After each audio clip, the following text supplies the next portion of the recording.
बालक यीशु क्रिस्त में प्यारे भाई और बहनों, सबसे पहले मैं आप सभी को क्रिसमस की शुभकामनाएं देता हूं और प्रार्थना करता हूं कि बालक यीशु आपको, आपके परिवारजनों को प्रचुर मात्रा में आशीर्वाद प्रदान करे।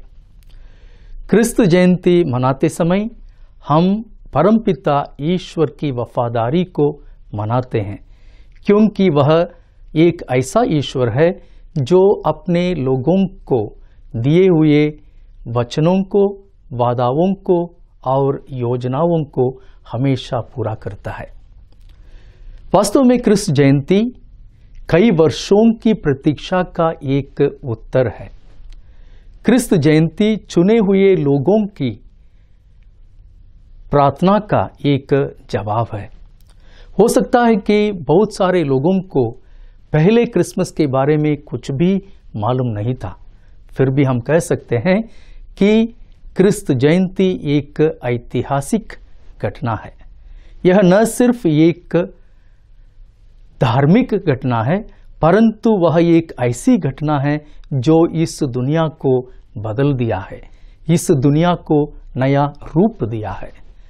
हम नबी ईसायास के ग्रंथ में पढ़ते हैं कि प्रभु यीशु एक प्रकाश है, एक महान दीपक है, एक दीपक जो हमेशा चमकता है।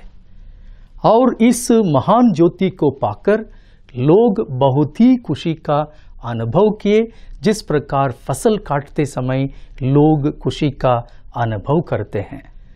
नबी ईसायास कहते हैं कि यह बालक एक साधारण बालक नहीं, वरन वह एक बालक है जो पराक्रमी ईश्वर, अनंत पिता और राजकुमार है। सूर्य और गुफा के बारे में एक सुंदर छोटी सी कहानी है।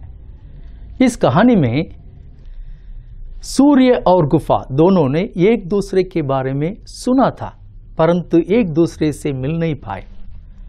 सूर्य ने सुना था कि गुफा एक ठंड, नमी, अंधेरा और खाली जगह है जहां कोई नहीं जाना चाहता है।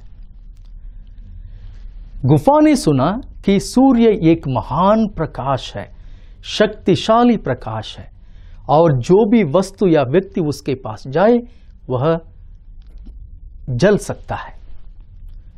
एक दूसरे से मिलने के ताक में सूर्य ने एक दिन पत्र लिखा और नियुक्ति भी लिया। नियत दिन पर, नियत समय पर सूर्य गुफा के अंदर आया। आश्चर्यचकित होकर उन्होंने कहा, यह जगह तो बहुत ही साफ सुथरा जगह है, एक सुंदर जगह है।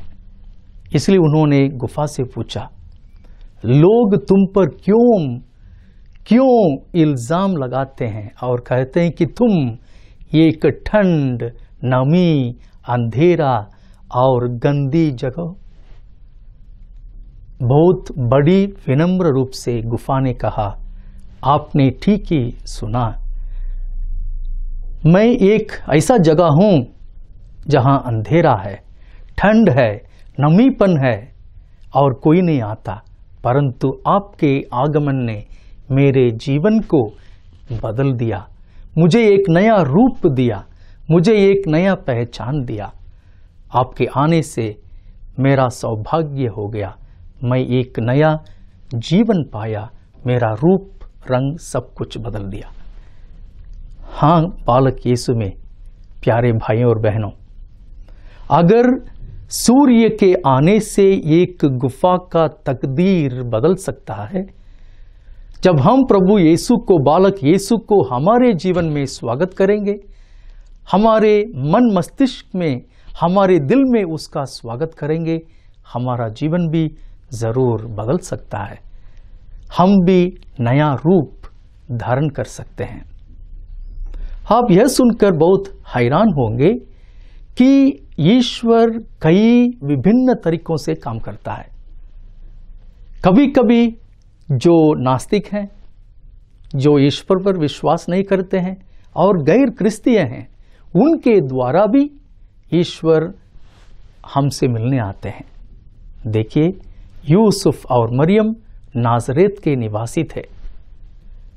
जैसे हम मिकाह के ग्रंथ में अध्याय 5 और पद संख्या 2 में पढ़ते हैं, बालक यीशु का जन्म बेतलहम में होना था। जैसे उसी ग्रंथ में अध्याय 5 और पद संख्या 1 में लिखा है, हे बेतलहम एफ्राता, इज़राइल के सभी वंशों में तू सबसे छोटा है, परंतु जो इज़राइल का शासन करेगा वह तुम्हारे वंश में उत्पन्न होगा। इस भविष्यवाणी को साकार करने के लिए ईश्वर कैसर अगस्तस, जो रोम साम्राज्य के कैसर थे, उन्हें प्रेरणा दिया और कैसर अगस्तस यह आज्ञा देते हैं कि एक जनगणना हो और सब लोग अपने अपने गांव जाकर अपना नाम पंजीकृत करें।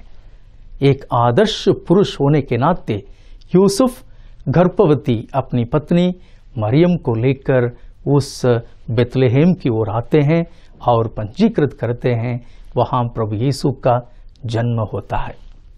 प्यारे भाई और बहनों, हम नहीं जानते कि कब किस रूप में ईश्वर हमारे जीवन में आएंगे। जिस प्रकार उस गुफा ने सूर्य का